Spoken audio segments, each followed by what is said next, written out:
করছিলাম, ভাবছিলাম লোকটা অনেক সৎ, ভাতের ভিতরে টাকাগুলা দিছি, আমি ভাবছি কি খাওয়া শেষে লোকটা টাকাগুলা দিয়ে যাইব, কিন্তু লোকটা তা করেনি, টাকাগুলা নিয়ে চলে গেছে। এই জন্য আমিও আর কিছু কইলাম না। কিন্তু মহাজন, আমি একটা বিষয় বুঝলাম না, ওই কেরে আপনি বাবা লোকরা খাবার দিলেন? হয় চাইলে তো কাজ করে খাইতে পারতো, দেখতে তো ভালোই দেখা ধরে। হরে, তুই ঠিক কথাই কইছস, আসলে ভুলটা আমারই। আচ্ছা তুই কাজ কর।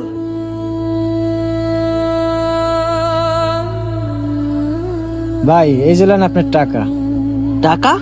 হ ভাই, আপনি যখন বিরিয়ানি দিছিলেন না, ওই বিরিয়ানির ভিতরে আমি টাকাগুলা পাইছি। ওই টাকাগুলা পাইয়া আমি লোভ সামলাইতে পারি নাই, তাই নিয়ে চলে গেছিলাম। আচ্ছা ঠিক আছে, তা না হয় বুঝলাম, যেহেতু চলে গেছেন আবার ফিরে আসলেন কেন? আসলে হয়েছে কি ভাই, আমার বিবেকে বাধা দিছে। এই শহরে অনেক দোকানে গেছি কয়টা খাবারের জন্য, কেউ আমারে খাবার দেয় নাই, আর আপনি আমারে খাবার দিছেন। এই জন্য আমি আবার ফিরে আইছি আপনার টাকাটা ফেরত দেওয়ার জন্য। ভাই আপনি আমারে মাফ করে দেন, আপনি আমারে খাবার দিছেন, অথচ আপনার টাকাটাই আমি মাইরে দিতে লইছিলাম। লন ভাই, টাকাটা রাখেন।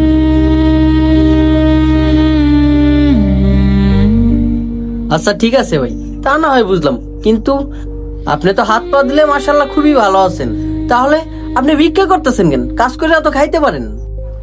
হ ভাই, আপনি ঠিকই কইছেন, আমি কাজ করেও খাইতে পারি, কিন্তু অনেক দোকানে গেছি কেউ আমারে কাজে নেয় না। আমার এই যে পোশাক আশাক ভালো না, আর কয় আমারে কাজে নিলে নাকি আমি তাকে টাকা পয়সা চুরি করে ভাগবো, এই জন্য ভাই নেয় না।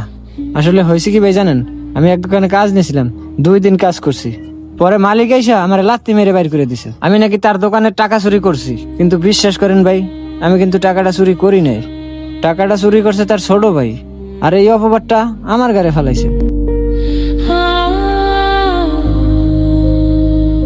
বুঝতে পারছি ভাই, আসলে যুগটা এখন এমনই ভাই, আপনার নরম পাইয়া এই কাজটা করছে। আচ্ছা যাই হোক ভাই, যে কথাটা বলতে চাচ্ছিলাম, আপনি যদি চান আমার এখানে কাজ করতে পারেন, আমার একজন ওয়েটার লাগবে।